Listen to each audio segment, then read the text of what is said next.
important, les finances en ce moment. Bonjour et bienvenue sur RTL, Éric Coquerel. Bon, dis donc, est-ce que vous travaillez assez, vous ?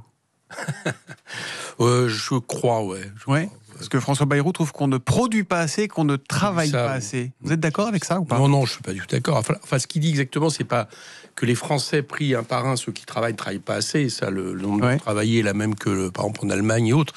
C'est que globalement, il n'y a pas assez de Français qui sont en état de travail, qui travaillent. Ce qui n'est pas tout à fait la même chose. Et ça, vous n'êtes pas d'accord non plus avec ça ? Il prend quelque chose d'assez simple. Il regarde. Ils ont fait une réforme des retraites, ils ont poussé de 62 à 64 ans, et ils regardent et ils disent entre 62 et 64 ans, tout le monde ne travaille pas. Bah oui, la belle découverte, tout le monde ne travaille pas, parce que je vous rappelle que le taux d'employabilité des seniors, justement, il est très faible. Les plus de 60 ans, c'est moins de 50%. Parce que peut-être que les gens devraient être à la retraite. Il faut plus s'interroger à l'autre courbe, l'autre côté, là on pourrait effectivement s'interroger, mais ça a peut-être un rapport avec le fait qu'on demande aux gens de travailler toujours plus longtemps, c'est les jeunes. Effectivement, il y a un taux d'employabilité qui n'est pas très bon avant 27 ans, ça peut être un vrai problème, mais qu'on n'aille pas à dire à des gens qui jusqu'à maintenant partaient à la retraite de 60 ans, vous partez plus à la retraite et vous travaillez pas, donc il faut travailler plus. Vous voyez bien que c'est aberrant. Bon, au-delà de cette phrase, qu'est-ce que vous retenez de l'intervention de François Bayrou hier ? Vous étiez sur place, hein ? Écoutez, d'abord j'étais assez étonné. Premièrement, parce que vous savez qu'on nous a fait un grand coup de communication, on nous a dit maintenant tout va changer par rapport à ce qui s'était passé en 2024 où les prévisions n'ont pas du tout correspondu aux chiffres. J'ai fait une commission d'enquête là, qui a rendu son dossier hier, donc on va beaucoup plus associer les parlementaires, les syndicats, les organisations patronales. Oui, sauf que ce qui était étonnant, c'est que la réunion du matin qu'on a eue avec Éric Lombard n'avait aucun rapport avec ce qui a été dit par Monsieur Bayrou. C'est un peu bizarre. Vous avez vu le ministre de l'économie avant, et après il y avait la grande réunion. Non, le matin c'était sur 2025, les budgets, et l'après-midi il nous a fait un grand plan à la IUS pour nous dire, en gros, voilà, il y a un cyclone, il y a un tsunami, il y a un ouragan, et on va rien changer, on fait la même politique, on va baisser les dépenses publiques, alors que chacun sait que il n'a pas dit tout à fait ça. Il a dit, je vous dirai d'ici juillet sur quoi je mise pour aller chercher ces fameux 40 milliards d'économies. Il a raison de prendre son temps, il joue la montre ou Non, il a dit ça, excusez-moi, il a dit ça, Thomas Soto. Ce que je veux dire par là, c'est que depuis 2017, on a perdu environ 3 points de recettes qui ont été favorisés les plus riches. C'était la logique de la politique de Monsieur Le Maire et de Monsieur Macron, c'est de dire si vous avantagez les capitaux, ça va ruisseler en économie. Ça n'a pas ruisselé en économie. Tous les chiffres sont en train de s'aligner vers le bas. Bien. Et donc par rapport à ça, on pourrait se dire si on veut réduire le déficit, puis si on veut peut-être aussi, parce que il en a reparlé, permettre, moi c'est pas mon opinion, je pense qu'il faut pas mettre plus dans l'armement, mais eux le disent, moi je pense qu'il faut mettre plus dans l'écologie. Il dit 3 milliards de plus pour la défense. Si on dit tout ça, peut-être qu'il faut aller chercher du côté des recettes qui nous manquent, pas baisser les dépenses publiques. Juste sur les 3 milliards pour l'armement, pour la défense, vous n'êtes pas d'accord ? Ça vous soutenez pas ça, en fait, en réalité, alors déjà ça montre qu'on est loin des 100 qui avaient été annoncés en 2030 par rapport aux 70 qui sont prévus loi de programmation militaire. Ça dépend pour quoi faire. Moi, si c'est pour assurer la défense du territoire, pas de problème. Si c'est pour que la France, en réalité, participe à cette espèce de montée en puissance de blocs avec toujours plus de production d'armement dont il faudra bien un jour trouver des débouchés et donc avec des logiques guerrières, je ne suis pas d'accord. Mais moi, ce qui m'inquiète plus là, laissons de côté. Les Allemands mettent 500 milliards là d'investissement pour leur économie, notamment pour l'armement qui va certainement remplacer en partie leur industrie automobile. Nous, c'est quoi ? Nous, on fait une politique d'austérité. Voilà. On va baisser les dépenses publiques, ça va avoir un effet récessif, on va pas répondre aux besoins des Français en matière de logement, d'éducation, d'écologie, et on va être encore à la traîne. Donc c'est une politique qui ne tient pas compte qu'on a changé de moment. Comment vous faites, vous, pour trouver ces économies, ces 40 milliards, pour rester dans les 4,6% de déficit ? D'abord, c'est important de rester déjà, dans les 4,6%. non, alors voilà, premièrement, je pense que l'urgence n'est pas forcément de dire il faut à tout prix réduire le déficit. Je ne dis pas qu'il faut cultiver la dette pour la dette. Mais on peut les laisser filer ?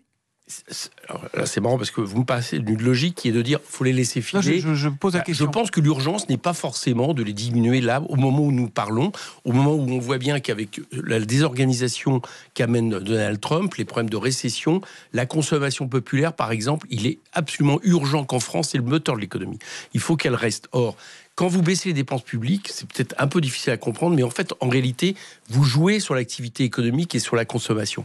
Donc, c'est peut-être pas l'urgent. On a 58 milliards de charges de la dette. 58 milliards de charges de la dette, c'est moins 0,3% de l'inflation. Autrement dit, la dette augmente moins que l'inflation.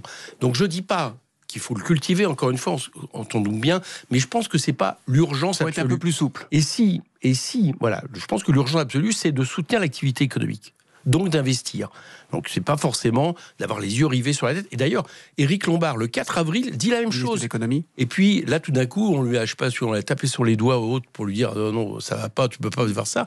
Mais maintenant, il est revenu sur un discours plus classique. Bon, je pense que on ne doit pas se préoccuper. Et puis surtout, si on veut réduire les déficits et investir, moi je pense qu'on peut très facilement trouver 40, 50, voire 60 milliards d'euros dans les cadeaux fiscaux qui ont été faits aux plus riches depuis des années. Oui, par l'État, par l'impôt, par la fiscalité, par moins de crédits d'impôt. C'est intenable. Certainement réduire des aides aux entreprises ou en tout cas de les conditionner. Non, c'est intenable pour les plus riches. Ouais. Excusez-moi, les gens qui ont gagné de l'argent dans ce pays depuis 2017, d'accord, c'est, on va dire, les 1 à 2% les plus riches. Alors, ils ont tellement gagné, ça va peut-être paraître incroyable pour les gens qui nous écoutent, mais ils ont tellement gagné que ça coûte des dizaines de milliards d'euros à l'État.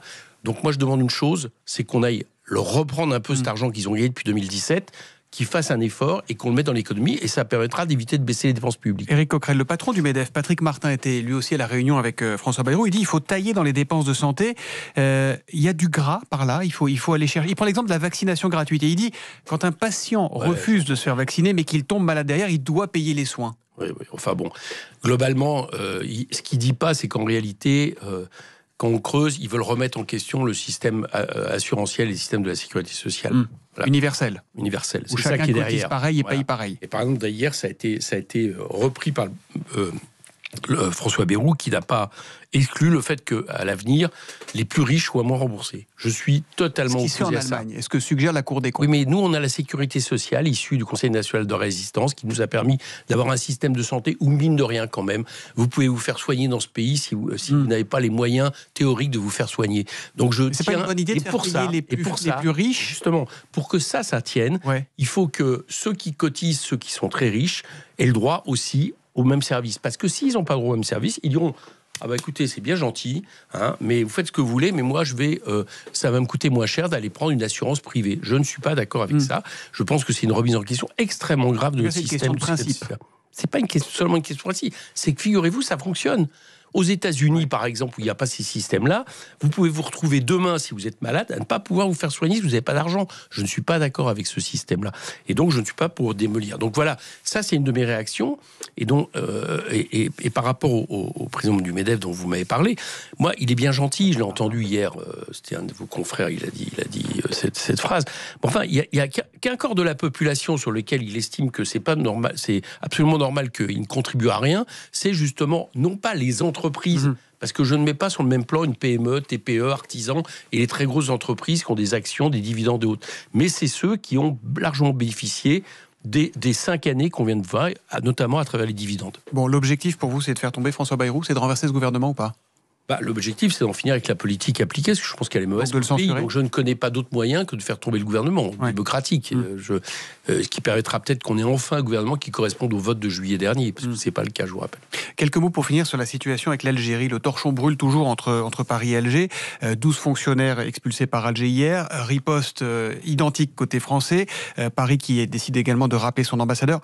On a raison, c'est la bonne attitude. Non, je crois pas. Et ce que je comprends pas, c'est à quel point Bruno Retailleau peut, comme ça, enfreindre la ligne c'est pas tenue Retailleau, là. Mais si, c'est lui le problème, là ? Je pense que celui qui, à un moment donné, décide qu'on arrête 3 personnes dans l'ambassade en urgence, alors même que les 2 présidents d'Algérie et de la France avaient commencé à entamer un apaisement. Alors l'apaisement, ça veut dire qu'il faut rediscuter en termes de diplomatie, pas faire des coups comme ça.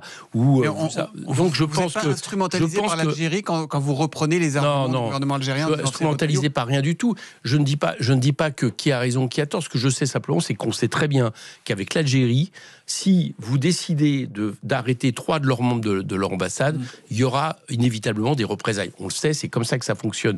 Donc soit on veut apaiser réellement les relations par rapport à ce qui s'est passé depuis l'été dernier. Ils veulent pas reprendre des OQTF, ils veulent pas...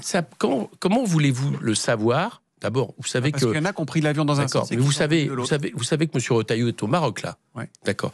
Il n'y a pas moins de QTF repris et de laissez-passer consulaires au Maroc, en Tunisie, au Mali, qu'en Algérie. Voilà. Donc, arrêtons de mettre les choses les pires en avant pour essayer de penser à une tension. On va aller jusqu'où comme ça? C'est quoi notre intérêt?